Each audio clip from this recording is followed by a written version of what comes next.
Lionel Upton Zion grew up like most children. As a child, he had a healthy fear of the dark.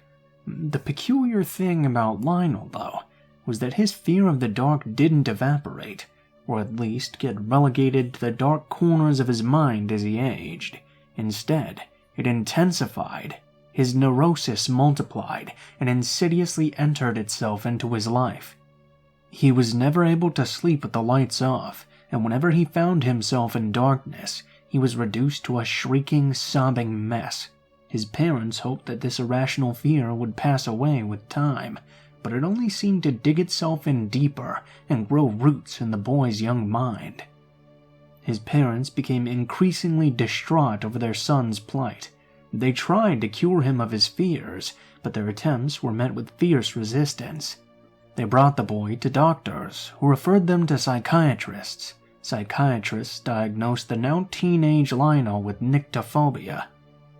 Pills were prescribed, liberally, to no effect, and talk therapy uncovered no secret traumas. One therapist was insistent that Lionel had been raped, but social services managed to dispel that theory. After that incident and subsequent interview with Child Protective Services, Lionel's parents decided against pursuing the issue any further.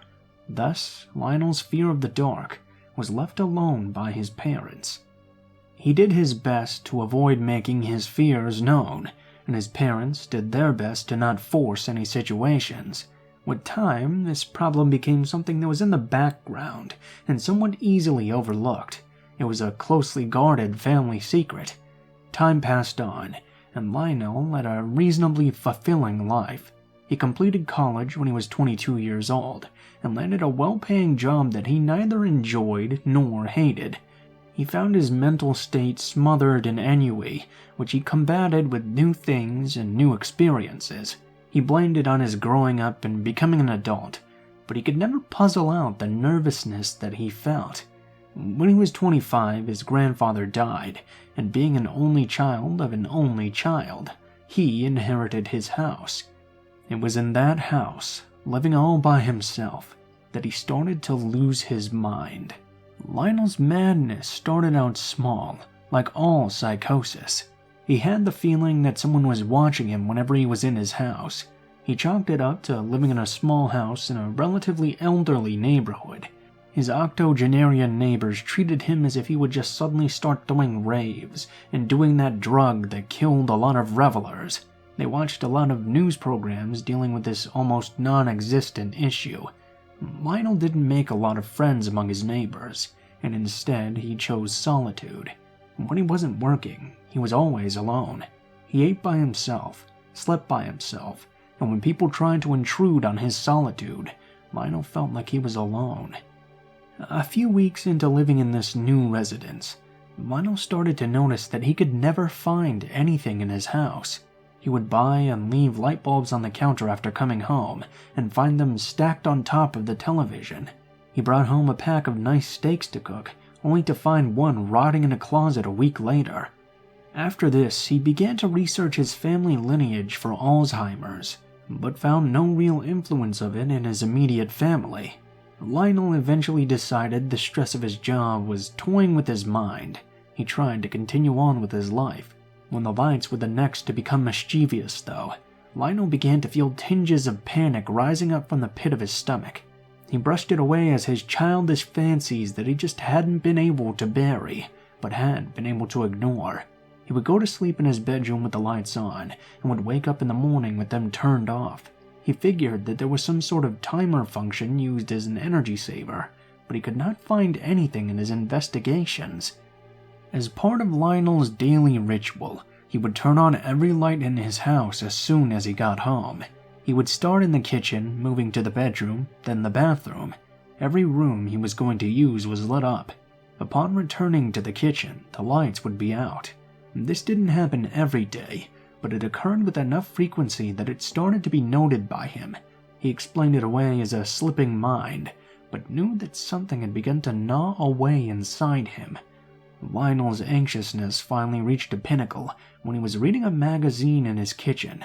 The room was bathed in a fast flash of light, and then the darkness swallowed him whole. He went to the switch, thinking it needed to be flipped, but found it could not be resuscitated. The longer he spent in that darkened room, the greater his unease grew. His hair stood on the back of his neck, his bowels tightened, and he felt his testicles retract. He threw himself into the light of the living room and took 15 minutes to slow his breathing. Upon examination the next day, Lionel would find that the wires to the switch had been severed. Lionel's anxiousness then turned into panic. He had the wires repaired, but just a week later they would be split again. Electricians were dumbfounded as to the cause. They thought rats must be chewing up the wires. The house has had its fair share, but the pattern was more similar to a cut, not gnawing. Then, the lights in the living room would go out of operation. He had been able to deal with small moments in the darkness, but something about this darkness in particular was extremely upsetting. It was suffocating. He felt eyes on him when he was in the darkness. He imagined breath on the back of his neck. It didn't take long for Lionel's panic to turn into pants-shitting terror. That terror fulminated while he was taking a day off work.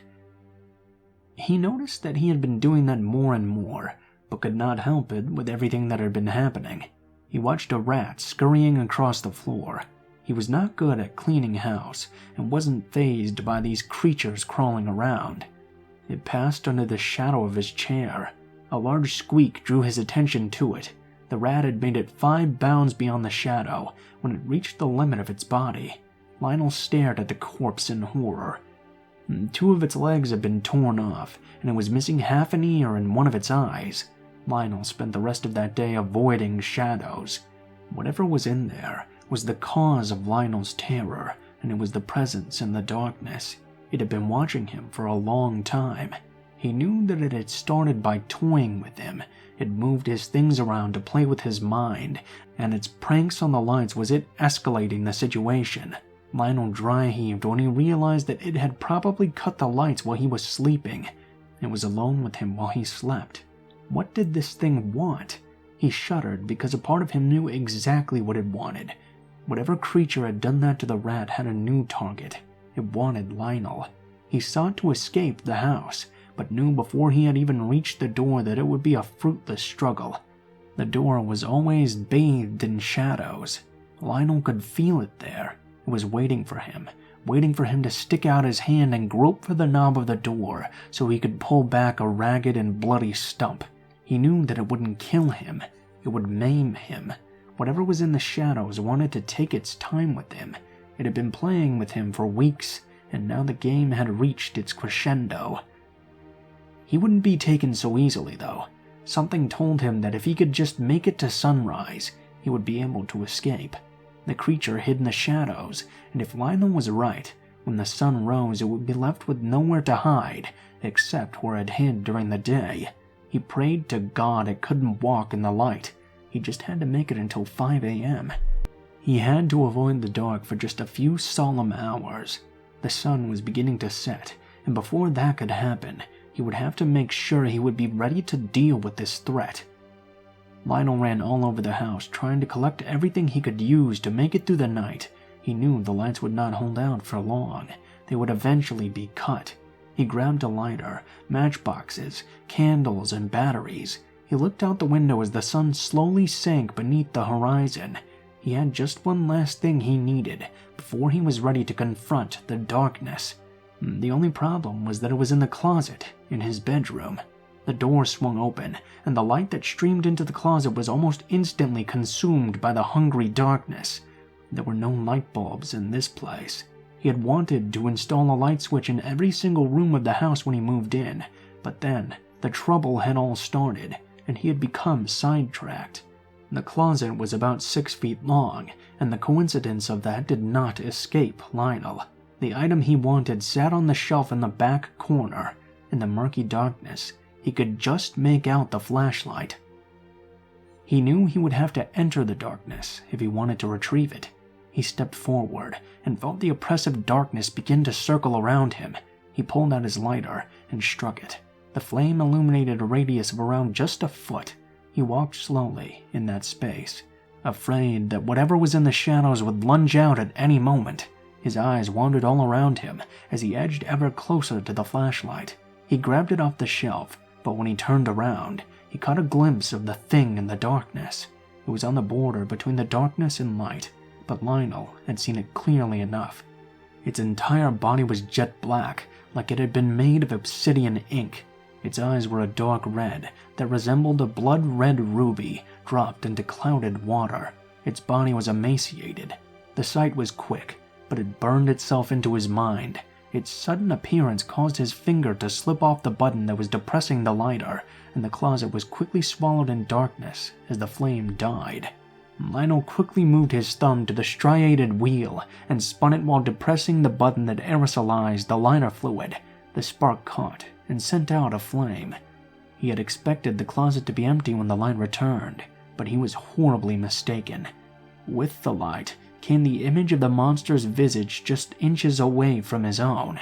The monster skittered back into the shadows with a noise that sounded in between the cry of a child and the shriek of rusty hinges. Its mouth was horrifying in itself. It looked like it had been fused shut, but had been chewed through its own sealed lips to form a new one. It was a ragged, wet hole that exposed 2 rows of horrendously sharp teeth. Its breath reeked on the sickly sweet smell of decay. He silently prayed to a god he never truly believed in, but would start if he made it through the night alive, that the light would ward off the monster. He threw himself out of the closet into the light and threw up by his bed. The thing had been by his bedside while he slept. Lionel wiped his mouth and became aware of the sound of wood being sawed. He realized what was happening just a second too late, as the wires that were supplying light to his room were severed by that thing's serrated claws. The room sank into darkness, and the creature slid out into the blackness to join him in the room. He struck his lighter and made his way towards the door with everything he could think of to create light. He opened the door to the hallway and looked back into the darkness one last time, just as the pitch-black hand lunged out of the darkness and batted at his. Lionel shrieked as the lighter flew out of his hands and into a corner of his bedroom. The door slammed shut and left him in the hallway and sealed the light in the bedroom with the creature. Lionel heard a noisy crunching that he recognized as the monster's teeth, chewing into the plastic and spraying the bitter lighter fluid into its mouth. The lighter was gone, but he still had matches to light up the night. The lighter was destroyed, and he now realized the sun had completely sunk beneath the horizon. He would soon be completely surrounded in the darkness that the creature had made its home. The kitchen was his best bet for surviving the night. The bulb in the living room had been flickering, and Lionel needed that light for just a few minutes while he set up his defenses. Without it, he imagined himself being rent apart by obsidian-esque claws. He threw himself into the corner by the refrigerator, swung open the door, and pressed his back against it. The light bathed him, while he set out candles and began to light them. He heard the door upstairs swing open, and knew that the shadows were coming for him. Lionel heard the sound of something coming down the stairs. It paused in the living room, and heard the sound of plaster being torn and furious scratching in the wall. It was attacking the wires. It had been in the walls, severing them, but now it was able to forego all subtlety. The light shorted out in the living room. The creature was a room away, and he hadn't even lit any of the candles yet. He had to hurry, or he would meet a horrible fate. He shakily struck a match and lit 2 of the 3 candles with a single stick of phosphorus. The match burned down, and a brief flash of pain licked through his fingers before lighting the 3rd and final candle, using the others. The room was bathed in darkness with only 4 sources of light to protect Lionel from an extremely gruesome end. The 3 candles and the light of the fridge kept the monster just at bay. He looked up and could see the creature watching him from the shadows. He almost wouldn't be able to make it out, if not for the eyes. Those dark red rubies poked just out from the shadows. The eyes were so intently watching him, a shiver shook through his body when he realized that those were the very eyes he felt on him when he was in the shadows. They had been on him ever since he came to this house, and he was only just now becoming acquainted with their owner. The longer those eyes watched him, the more unhinged he became. His fear quickly turned into anger. Fear is a paralytic, but anger is a motivator. It motivated Lionel's next decision. He decided to needle the beast the way it had been taunting him. He set the head of the phosphorus tip on the strike band of the match, and with his free hand, he flicked the match. The match spun through the air and landed lit at the feet of the shadow creature. The creature skittered away with a surprising speed that he wished he had never seen. He growled, "How does that feel, asshole? Who's spooking who now?" And the creature had scurried behind the dividing wall between the living room and kitchen. Not seeing the creature's self-made bloody maw was worse than seeing it. The images of what it could be doing in the darkness, just out of sight, were terrifying. It was probably behind the adjoining wall to the fridge, and it deeply unsettled Lionel to think that it was only just a few feet away from him.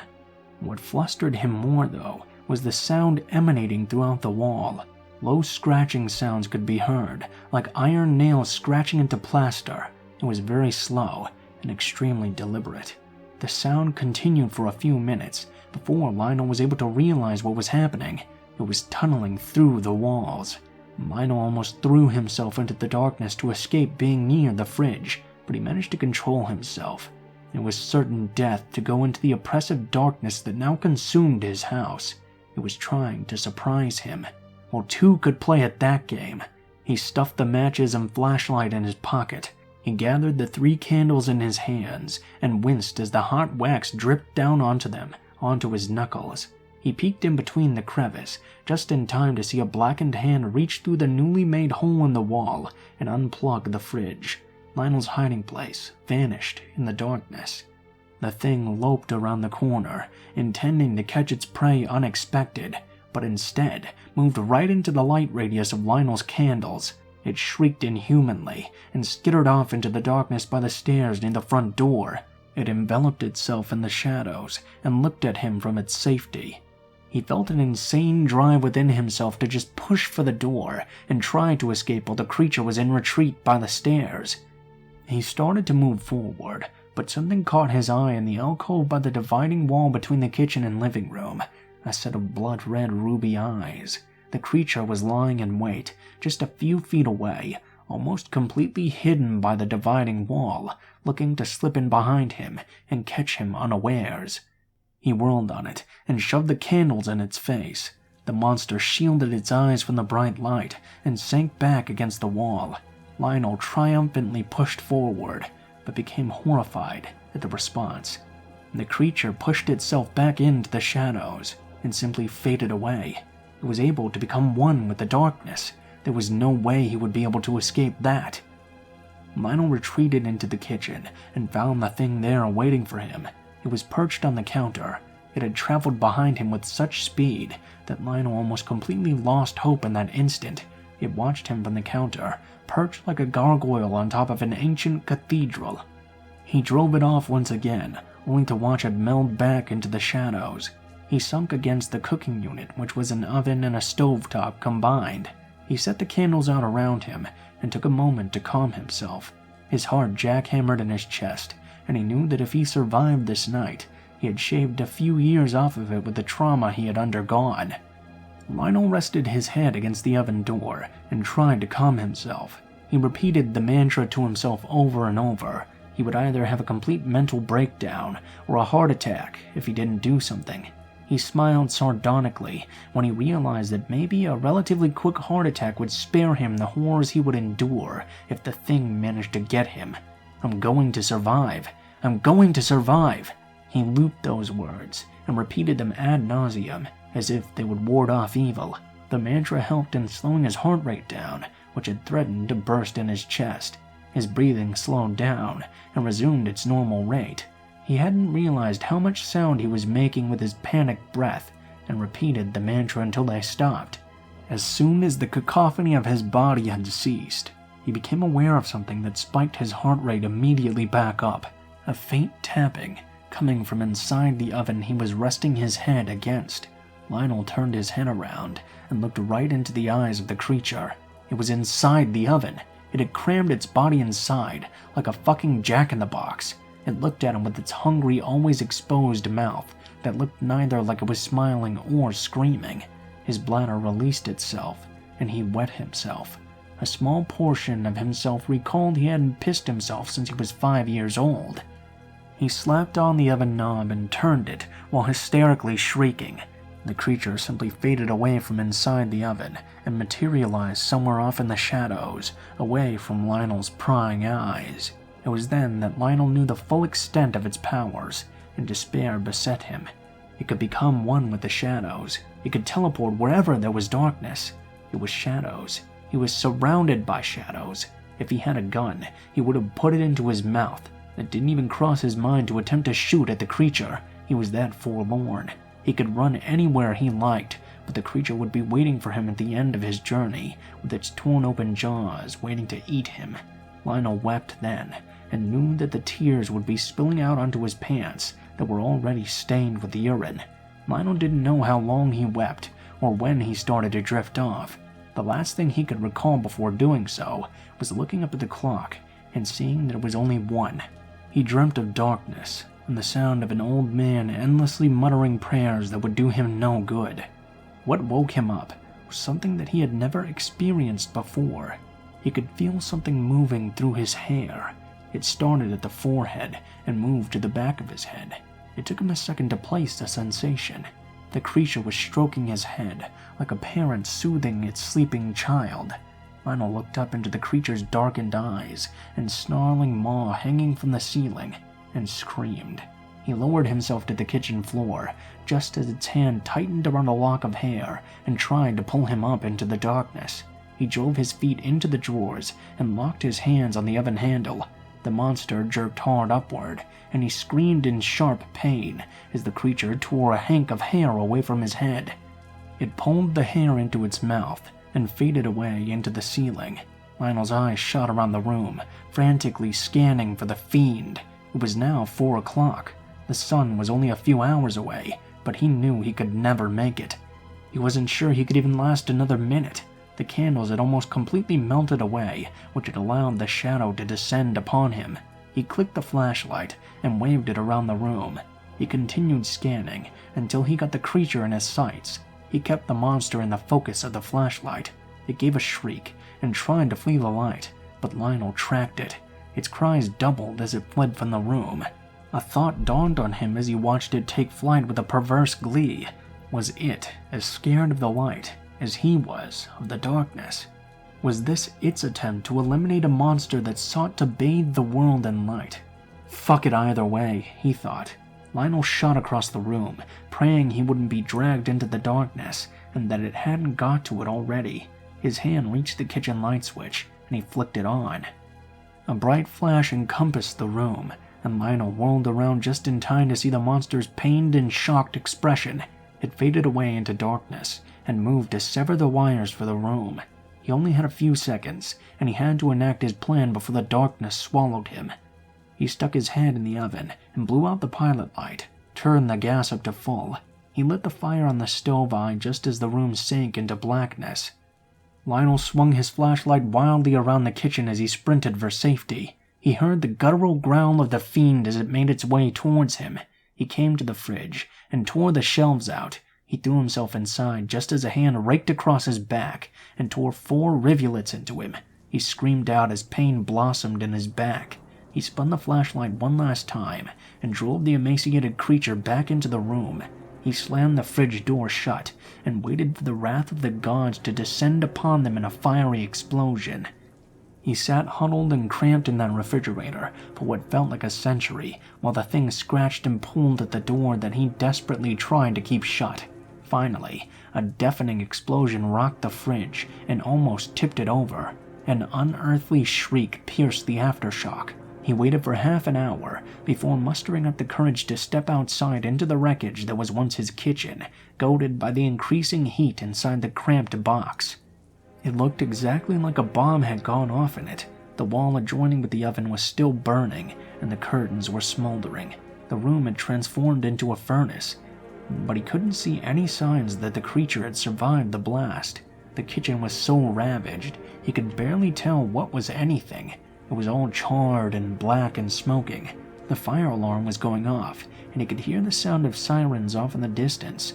He would have a lot of explaining to do to the fire department. Lionel looked out the window. The clock was currently melting on the wall like a Salvador Dali painting.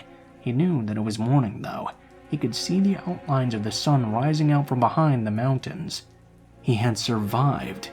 Lionel felt his body rack with laughter as it rolled through him like a wave. Tears welled up in his eyes as he battled the giddiness that swallowed him whole. He stopped laughing, though, when he realized that he wasn't the only one who was laughing. He felt something completely alien drag itself across the back of his teeth. He knew it was a tongue, and he knew in that moment that this is what it wanted. It wanted all its options limited, so it could take its only refuge left. A small part of Lionel knew there had always been a darkness inside himself. He didn't have time to reflect on that, though, as a popping sound filled the entirety of his body. That popping sound was his lungs tearing apart and his head splitting open, as the darkness that was inside Lionel consumed him from the inside out.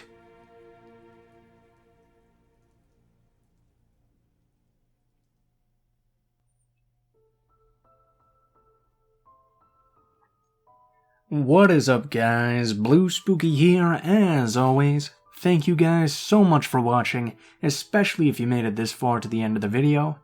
As always, please be sure to like, share, and subscribe if you feel so inclined. If you have any criticisms on how I can make the videos better, or any thoughts about it in general, please be sure to leave your thoughts in the comments below. As well, in the description below the video, there will be links to all of my social media, including my Facebook, Gmail, Twitter, and Twitch accounts. If you guys want to chat, please be sure to send me a message on any of those. I'll try to get back to you as soon as possible. Please be forewarned, though, that I tend to go on Facebook less than the others, so it may take me a little bit longer to respond to you. If you want to send in a story, or you have a story that you'd like to be read, please be sure to take a look at the description and send me a message on any one of those sites.